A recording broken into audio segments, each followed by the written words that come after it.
The Buddha once said that when we experience pain, it is like being struck by an arrow. This is the first arrow. It represents the unavoidable difficulties of life: rejection, failure, loss, or disappointment. These moments are real and they naturally bring discomfort. But then, something else happens. The mind reacts. It begins to tell a story. Why did this happen to me? This shouldn't be happening. I'm not good enough. This reaction is the second arrow. Unlike the first, the second arrow is optional. For example, someone criticizes you. That is the first arrow. It may sting for a moment, but then the mind continues, replaying the words, questioning your worth, imagining what others think. That is the second arrow. Or you make a mistake. The event itself is brief, but the mind revisits it again and again, creating embarrassment, regret, and self-judgment long after the moment has passed. The first arrow is the event. The second arrow is the story. And this is where suffering grows. The first arrow hurts once.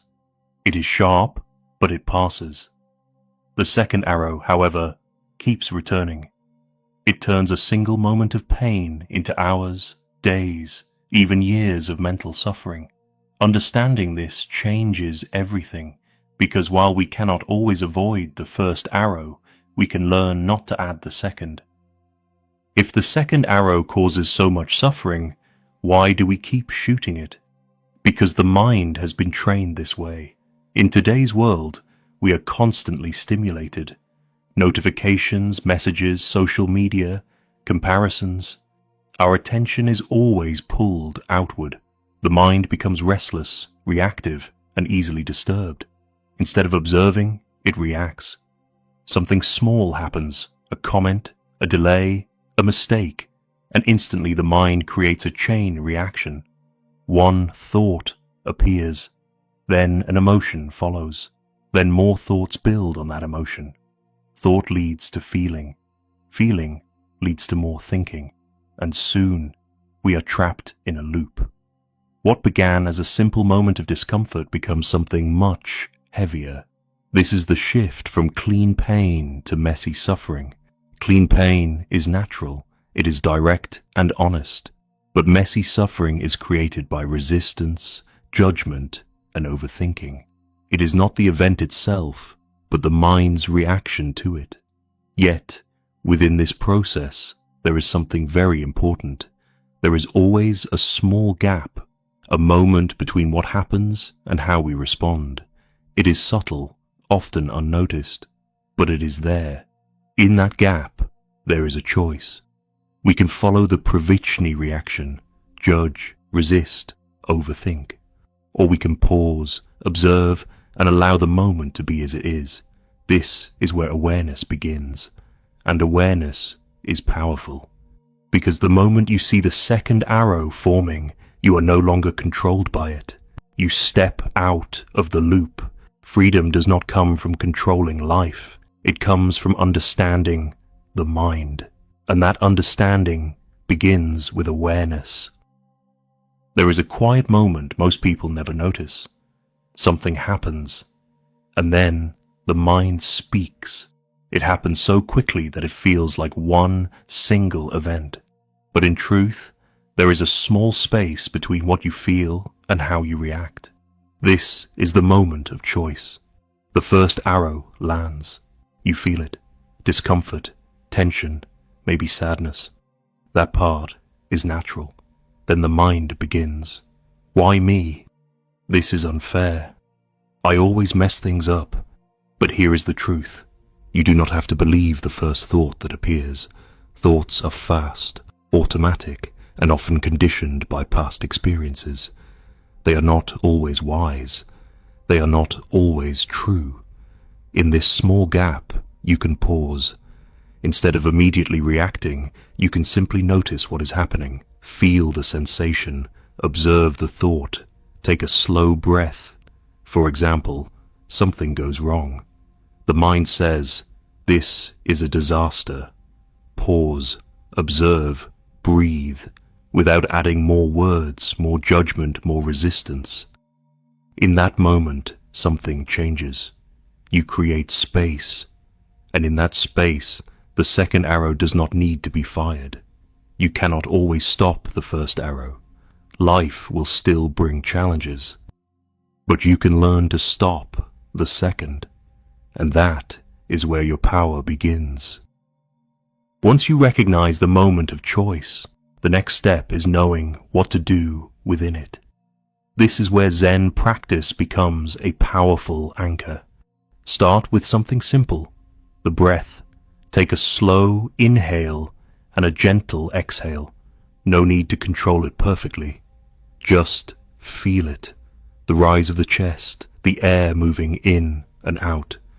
This simple act begins to calm the body, and when the body softens, the mind naturally follows. Breathing brings you back from the past, where regret lives, back from the future, where anxiety grows, back to this moment. But breathing is only the beginning. The next step is to observe your thoughts without labeling them. Instead of saying, "This is bad," or "I shouldn't feel this," simply notice, a thought is here.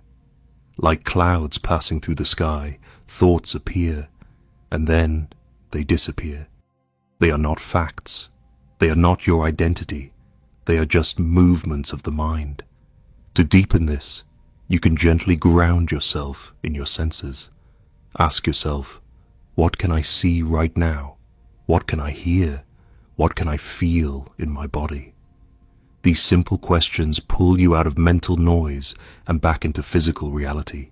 And here is something important to remember. In the present moment, there is no second arrow. There is only what is happening, simple, direct, and real. The more you return to this moment, the less power the second arrow has. And slowly, the mind learns a new way to be, quiet, aware, and at peace. One of the main reasons pain turns into suffering is resistance. The mind says, "This shouldn't be happening. I don't want this. This is wrong." This inner resistance creates tension. It adds pressure on top of the original pain, and slowly that pressure becomes suffering. The Buddha once taught that pain is part of life, but suffering is created by how we relate to it. When we fight reality, we create a second layer of struggle.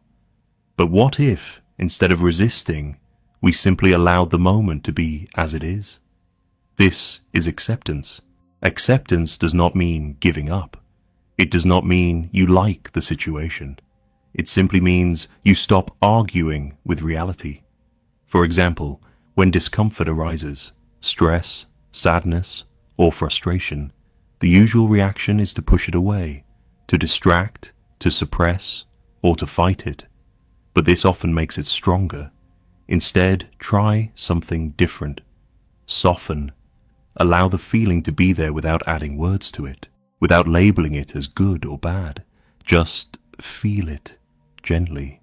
You may notice something surprising. When you stop fighting the experience, it begins to change on its own. The intensity softens, the mind quiets down, because the struggle is gone. The key insight is simple. Pain is not the problem. Resistance is. When you let go of resistance, you remove the fuel that feeds suffering, and in that space, something new appears. A quiet acceptance, a calm presence, a sense of peace, even in the middle of discomfort. Understanding is the first step. Practice is what transforms your life. Living without the second arrow does not mean life becomes perfect. Challenges will still come. People will still disappoint you. Plans will still fail. The first arrow will always exist. But your relationship with it can change. Start with simple daily practices. Pause before reacting. Breathe before thinking. Observe before judging. These small shifts create space in the mind. And in that space, you respond instead of react. When something goes wrong, Notice the first feeling. Then stop. Take a breath. Let the moment settle before adding meaning to it. Instead of saying, "This is terrible," simply see it as it is. Clear, direct, neutral. Over time, this changes how you experience life. Setbacks become lighter. Emotions pass more quickly. The mind stops holding on to every small disturbance. You begin to save energy, the energy that was once used for overthinking, worrying, and replaying the past. And that energy becomes clarity, it becomes presence, it becomes peace. This is not about becoming cold or emotionless. It is about becoming steady, grounded, aware. You still feel everything, but you are no longer controlled by it. And slowly, something beautiful happens. Life still brings arrows, but you no longer carry a bow. You no longer add pain to pain. And in that, you discover a quiet freedom that has always been within you. Take a quiet moment to reflect. How much of your suffering is truly caused by life, and how much is created by the mind? Pain is part of being human. It will come and go, just like the seasons. But suffering, so often, is a habit, a pattern of reacting, resisting, and repeating the same thoughts again and again. The Buddha once said, "Peace does not come from controlling the world. It comes from understanding the mind." You do not need to control everything that happens. You only need to stop reacting to everything that happens. And in that space, peace begins to appear. So gently ask yourself, what if, just for today, you stopped adding the second arrow? What if you allowed each moment to be as it is? If this message resonated with you, subscribe for daily Buddhist wisdom to stay calm, mindful, and grounded.